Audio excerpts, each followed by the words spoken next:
In this video, I will show you how to work with Siemens S7-200 PLC and the analog input module EM235. This tutorial is intended for beginners with basic technical knowledge, especially those starting in industrial automation and instrumentation.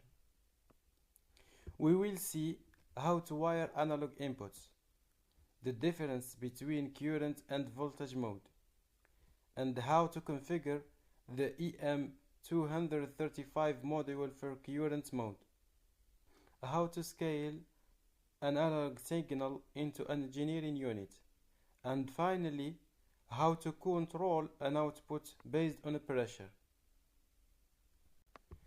In this demonstration, I will be using a two-wired pressure transmitter. Output signal is 420 mA. Pressure range is 0 to 0.4 bar.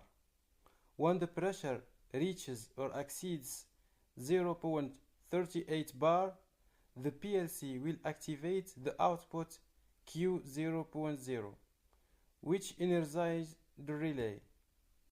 This is our setup that I already assembled. Keep these important safety points in mind. 24-volt power supply is used for PLC CPU, the analog module, the pressure transmitter. 220-volt AC is used only to power side through a relay contact to energize the lamp. Control and power circuit are fully separated, which is the correct industrial practice. The EM235 model supports both voltage and current. I will demonstrate only the current mode. This model has 4 inputs and 1 output. The mode selection is done using the dip switches. For current, we turn switches number 1 and 6 on.